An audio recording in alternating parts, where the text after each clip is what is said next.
മറ്റു വണ്ടിയിലുള്ളവര് ചിലപ്പോ ഒരു കുടുംബത്തിന്റെ മഹാത്താണിയൊക്കെ ആയിരിക്കും. എന്നെ കൊണ്ട് ചിലപ്പോൾ ഒരു പ്രയോജനവും നാടിനും ഉണ്ടാവില്ല, സമൂഹത്തിനും ഉണ്ടാവില്ല. ജാ ടൂ വീലറിൽ ഇങ്ങനെ പോകണമെന്ന് വെച്ചിട്ട് എന്നെ കൊണ്ടൊരു ഉപകാരം.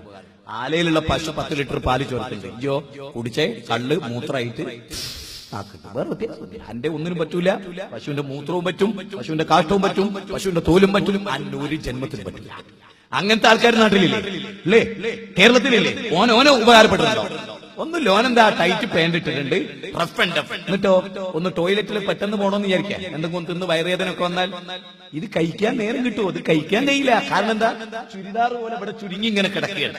അപ്പൊ അത് കാലുമൊക്കെ കൂടെ ഇങ്ങനെ പ്ലാസ്റ്റിക് ഒക്കെ ഇട്ടിട്ടാക്കിയിട്ട് ഒരു മസിലൊക്കെ എടുത്തിട്ട് ജിമ്മൊക്കെ കഴിഞ്ഞ് ഇങ്ങനെ അങ്ങനെയൊക്കെയാണ്. അള്ളയും റസൂലും പഠിപ്പിച്ച വേഷോ വിധാനവും ഒന്നല്ല. മറ്റേതോ നമ്മളെ മക്കള് അതിനൊന്നും വലിക്കൊന്നും വേണ്ട, തൊട്ടുകൊടുത്ത് അത് ഊരി പോന്നോളൂ.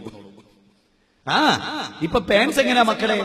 ചന്തിന്റെ താഴെ ഇങ്ങനെ. സത്യത്തിൽ പണ്ടിട്ട് കുട്ടികള് ഈ പാമ്പേഴ്സിൽ കാഷ്ടിച്ചിട്ട് ഇങ്ങനെ തൂങ്ങിക്കല്ലോ, അതുപോലെ പാന്റ് ഇങ്ങനെ തൂങ്ങിക്കും. നമുക്ക് തോന്നുന്നെന്താ, ഒരു ചെറുതായിട്ട് പേന ഒന്ന് ആയിപ്പോയിട്ടുണ്ട്. കാരണം നടത്തൊക്കെ ആ സൈസാണ്. കാരണം ഇത് ഊരി വീണു.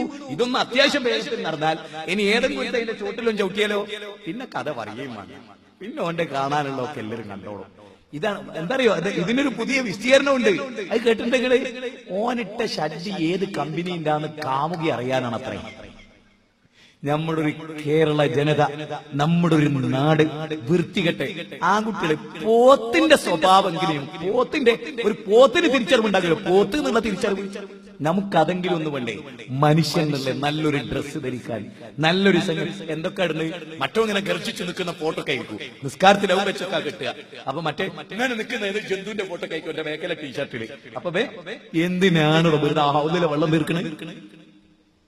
ഈ ജാതി കൗമ അവിടെ വളർന്നിരുന്ന് നല്ലൊരു റസൂല് പറഞ്ഞല്ലോ ഒരു വിധി കണ്ടപ്പോ ആയിഷ അവിടുന്ന് മാറ്റി, ഞാൻ പുര കയറി വരുന്നയാട് മാറ്റി. അത് കീറിപ്പറിച്ച് നിലത്തിട്ടപ്പോ കാലുകൊണ്ട് ചവിട്ടി എടുക്കാൻ പറ്റിയ പാകതയിലായപ്പോ നെറി കയറി. അല്ലേ? ഇന്നത്തെ കുട്ടികളുടെ ഡ്രസ്സ് കണ്ടാൽ, ഡ്രസ്സ് മാത്രമല്ല, എന്നോട് ക്ഷമിക്കണം, എങ്ങനെ സുജൂദ് ചെയ്യൽ അറിയണേ? ബനി ഇങ്ങനെ പിടിച്ചിട്ട് ഇങ്ങനെ. കാരണം എന്താ ഈ സംഗതി ഇങ്ങനെ ആവുമ്പോഴേക്ക് എന്താ ഓന്റെ ദക്ഷിണാഫ്രിക്ക വരെ കാണാം. മനസ്സിലായോ? ഓൻ റുക്കൂലൊക്കെ പോകുമ്പോ എന്താ ചെയ്യലോ? 2 കൈ കൊണ്ട് ഇങ്ങനെ പിടിച്ചു.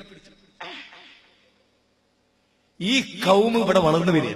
ഞാൻ എല്ലാ മതസംഘടനകളോടും പറയാം, എന്താ അത് കഥ? ഓന് നിസ്കരിക്കണ്ടോ? ഓന്ന് അവിടെ ഒന്ന് വീർത്ത് ഔന്നിലെ വെള്ളവും തീർത്ത് വടായി പറഞ്ഞ് ഇങ്ങനെ വെക്കണം.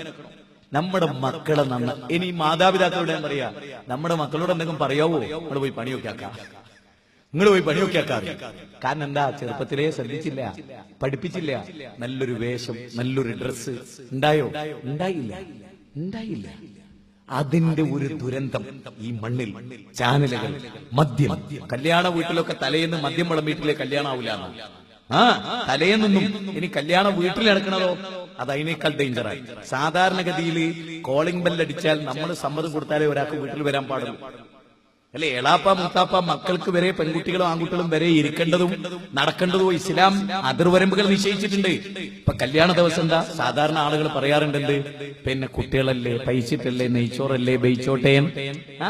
കുട്ടികളല്ലേ, കല്യാണല്ലേ, പൈച്ചിട്ടല്ലേ, ബെയ്ച്ചോട്ടെ. അതാണ് കല്യാണല്ലേ, നിറങ്ങിക്കോട്ടെ, കേമറല്ലേ. ആണും മണിയറ വരെ അന്യ പുരുഷൻ കയറി ചെല്ലുക. എന്നിട്ട് ഓളോട് കൈ ഇങ്ങനെ വെക്കാൻ പറയാം, കാലിങ്ങനെ വെക്കാൻ പറയും, ഇങ്ങനെ നിൽക്കാൻ പറയും. അങ്ങനെ ഒരു 5-8 സ്റ്റെപ്പ്. അതിലോന് പറ്റിയ സ്റ്റെപ്പൊക്കെ വേറെ കേസൊക്കെ ആക്കി ബുക്കുണ്ട് വിപണിയിൽ. ദുബായിൽ എത്തുന്നുണ്ട്. എത്തിന്റെ ദുരന്തവും മലപ്പുറം അനുഭവിച്ചിട്ടുണ്ട്. ഞാൻ പറയണ്ടല്ലോ, ആണുങ്ങൾ ഉണ്ടാവണമെന്നാ പറയുന്നത്. ആണുങ്ങൾ അല്ലേ? ഇനി ഒരു ചെറുക്കന്റെ കൂടെ കല്യാണത്തിന് വരല്ലോ, JCBന്റെ കൊമ്പിൽ മറ്റോനെ കയറ്റി നിർത്തിയിട്ട് ചെണ്ടൊക്കെ മുട്ടിട്ടാ. എന്താ കുഞ്ഞാക്കാ? ഒന്നുമില്ല, ചെറുക്കൻ വരികയാണ്. നാണക്കേട്. അത്യാവശ്യം ഒരു അഭിമാനത്തോടുകൂടിയൊക്കെ കമ്പനീന്റെ ഡയറക്ടറൊക്കെയായി ജീവിച്ച് ആചാര പുരയിലേക്കാ വരുന്നത്. പിന്നെ ടേസ്റ്റ് പീച്ചും മറ്റൊരു പീച്ചും ഒച്ചണ്ടാക്കിയും പിന്നെ അവിടെ കയറിയിട്ടൊരു മോഷണ. ചെമ്പൽ കൊള്ളക്കാർ വന്ന മാതിരി വാതിലിന്റെ ഡോറ് പോയി, അപ്പുറത്ത് അൽമാറ പോയി. മാത്രമല്ല ഈ പെണ്ണിന്റെ ഉമ്മ ഈ ചെറുക്കന്റെ കൂടെ വരുന്ന, ഞാൻ പറയില്ലേ, തെമ്മാടികളുണ്ടല്ലോ, ഓർക്ക് എന്ത് ചെയ്യണം? ഒരു കൈമടക്ക് കൊടുക്കണം. ചെറുക്കന്റെ കൂടെ വരുന്നവർക്ക് അത് ആര് നിശ്ചയിച്ചു? നിശ്ചയിച്ചു. എന്നിട്ട് എന്തിനാ കൊണ്ടോട്? കള്ളുടിക്കാനും സിനിമ കാണാനും.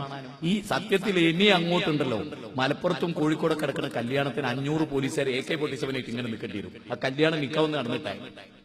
അങ്ങനത്തെ ഒരവസ്ഥയിലേക്ക് ഹിന്ദുക്കളെ വീട്ടിലില്ല, ക്രിസ്ത്യാനികളുടെ നാട്ടിലില്ല. ഇല്ല, നിങ്ങൾ പരിശോധിച്ചോളൂ. ക്രിസ്ത്യാനികളുടെ നാട്ടിലില്ല, ഹൈന്ദവരുടെ നാട്ടിലില്ല. അവിടെ ഒന്നുമില്ല.